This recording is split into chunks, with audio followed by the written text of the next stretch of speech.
Hello everyone, welcome back to Sarkari Station. So आज हम बात करने वाले हैं complete strategy for RRB NTPC 2024 and 2025 session.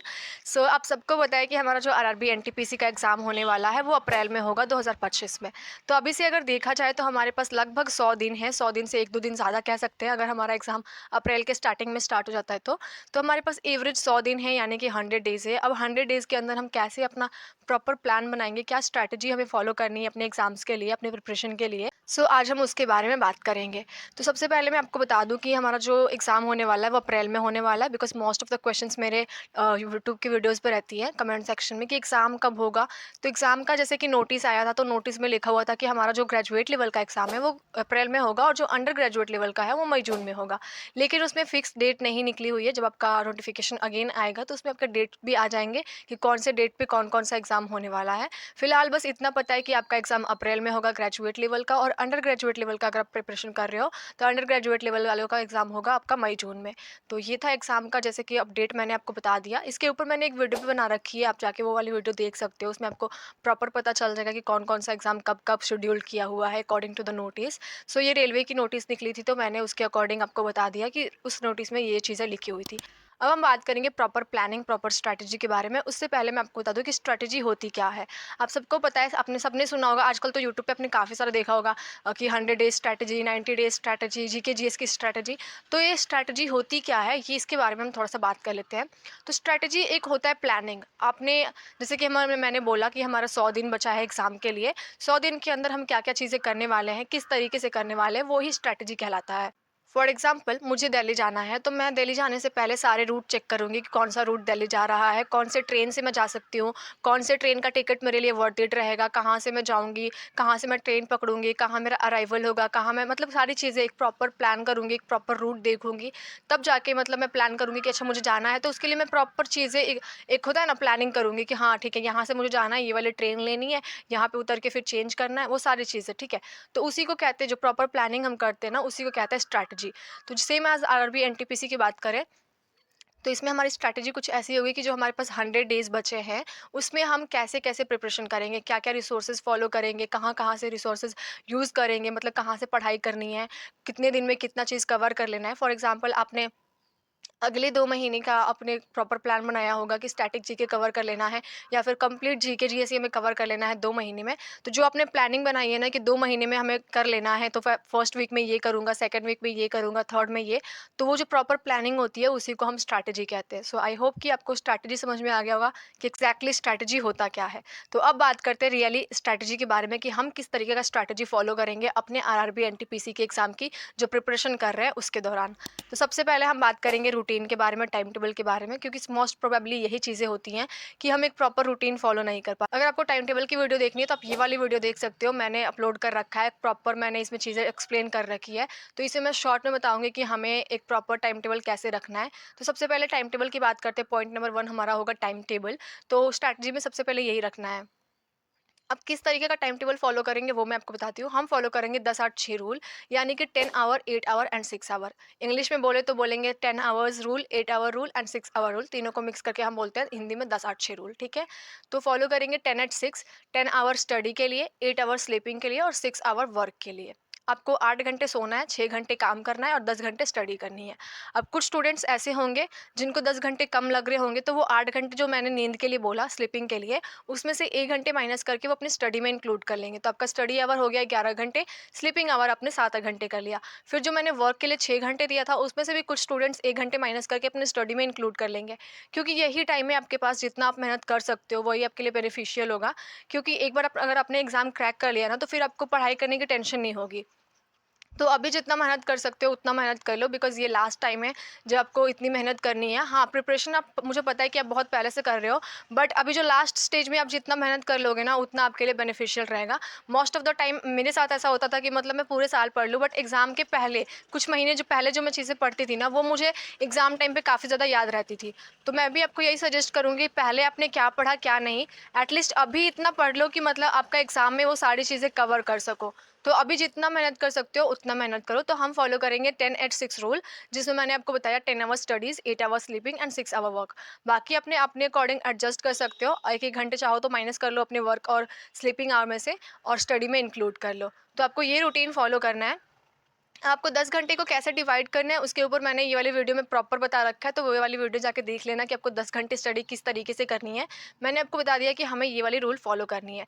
तो प्रॉपर टाइम टेबल का चीज़ हमारा क्लियर हो गया कि चलो ठीक है, प्रॉपर टाइम टेबल तो हम फॉलो कर लेंगे, लेकिन 10 घंटे में पढ़ेंगे क्या, अब ये बहुत ही बड़ा इंपॉर्टेंट टॉपिक है। जैसा कि मैंने बोला कि आपको क्या पढ़नी है वो सबसे ज़्यादा इंपॉर्टेंट हो जाता है। तो मैंने जैसे बोला कि ये वाली वीडियो आप देख सकते हो। इस वीडियो में मैंने पूरा एक्सप्लेन कर रखा है कि आपको कौन-कौन से टाइम पे क्या-क्या सब्जेक्ट्स पढ़ने हैं। तो ये वाली पहले वीडियो देख लो, उसके बाद ये वाली वीडियो देखना, क्योंकि उस वीडियो में मैंने पूरा कंप्लीट एक्सप्लेन कर रखा है कि कौन से टाइम पे आपको कौन-सा सब्जेक्ट पढ़ना चाहिए, कितनी देर पढ़ना चाहिए। तो पहले ये वाली वीडियो देख लो, फिर ये वाली वीडियो आपको समझ में आएगी। अब बात करते हैं पॉइंट नंबर 2 में कि हमें पॉइंट नंबर 2 में क्या चीज़ फॉलो करनी है। तो सबसे पहले तो आपको अपना सिलेबस कवर करना होगा।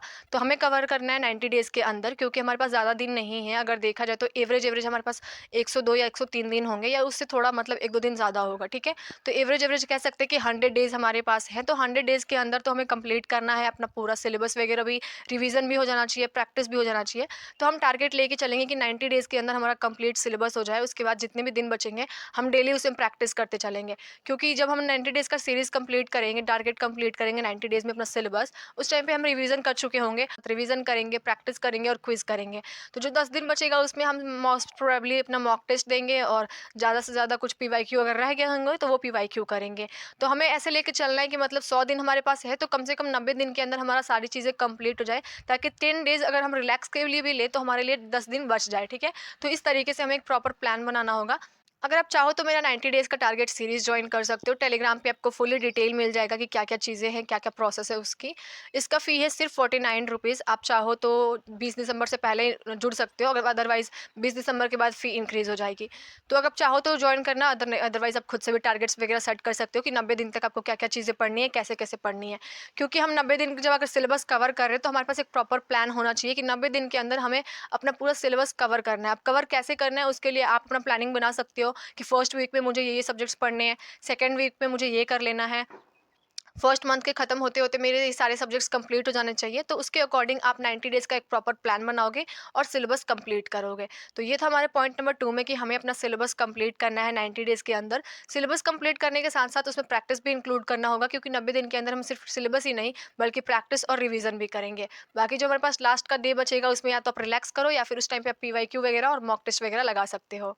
नाउ पॉइंट नंबर 3, तो पॉइंट नंबर 3 है mock analysis. Yes, mock test देने के बाद आपको मॉक टेस्ट का एनालिसिस भी करना होता है। अब ऐसा तो है नहीं कि आपने सिलेबस कंप्लीट कर लिया, प्रैक्टिस कर लिया, रिवीजन कर लिया, क्विज भी लगा लिया, पीवाईक्यू भी दे दिया और जब मॉक टेस्ट दिया, मॉक टेस्ट देने के बाद आपका खत्म। जी नहीं, मॉक टेस्ट देने के बाद आपको उसका एनालिसिस करना होता है कि जो गलतियां आपने उसमें करी अपने मॉक टेस्ट के दौरान, वो गलतियां आपने क्यों करी और किस वजह से करी, इसका पता होना आपको बहुत ज़रूरी है।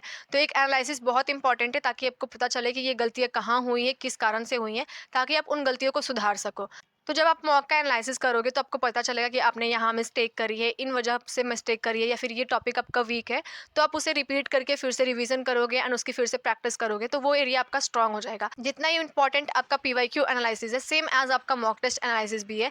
पीवाईक्यू एनालिसिस हम इसलिए करते हैं ताकि हमें पता चले कि कौन-कौन से टॉपिक हमारे लिए इंपॉर्टेंट है और प्रीवियस ईयर में कौन-कौन से टॉपिक से क्वेश्चंस आए हैं। तो जिस तरीके से आप पीवाईक्यू का एनालिसिस करते हो, सेम एज आपको मॉक टेस्ट देने के बाद मॉक टेस्ट का भी एनालिसिस करना होगा।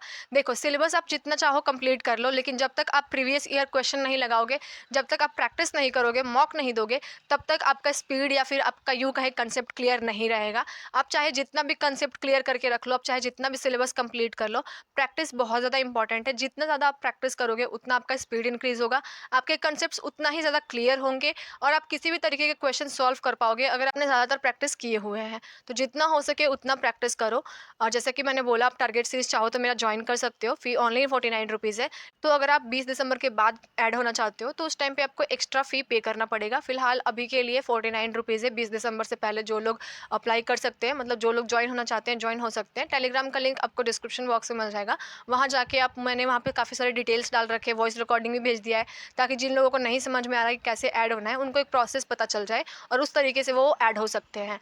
तो अगर आपको ऐड होना है, आप 90 डेज़ का खुद से स्ट्रैटेजी नहीं बना सकते हो, खुद से प्लानिंग नहीं कर सकते हो कि आपको क्या-क्या चीज़ें पढ़नी है, कैसे कवर करना करना है तो आप उस टारगेट सीरीज़ को जॉइन कर सकते हो। मैं आपको बस इतना कहना चाहती हूँ कि आपको सिलेबस का पता होना बहुत ज़्यादा इंपॉर्टेंट है, ताकि आप जो इंपॉर्टेंट है सिर्फ उतना ही पढ़ो, बाकी आपको कुछ एक्स्ट्रा पढ़ने की ज़रूरत ना पड़े, ठीक है? क्योंकि बुक में काफ़ी सारी चीज़ें दी हुई होती हैं जो कि हमारे एग्जाम पर्सपेक्टिव से इंपॉर्टेंट भी नहीं है। बुक वालों को क्या है, उनको सारा सिलेबस कवर करना होता है कि ये हमारे इंडियन ज्योग्राफी का पार्ट है, तो हम पूरा इंडियन ज्योग्राफी लेके उठा लेंगे। लेकिन हमारे एग्जाम में क्या पूछा जाता है वो हमें मैटर करता है, वो हमें ही देखना पड़ेगा कि क्या क्या चीज़ें इंपॉर्टेंट है। इस वीडियो में मैंने जो भी चीज़ें आपको बताई, जो भी पॉइंट्स मैंने आपको बताया है, उसे नोट डाउन कर लेना और सेम उसी को फॉलो करोगे ना, तो आई एम प्रिटी श्योर कि आपका एक प्रॉपर स्ट्रैटेजी आपके पास हो जाएगा एंड उसके बाद आप अपने एग्जाम्स के लिए इजीली सारी प्रिपरेशन कर पाओगे, टाइमली सारी चीज़ें क्लियर कर लोगे।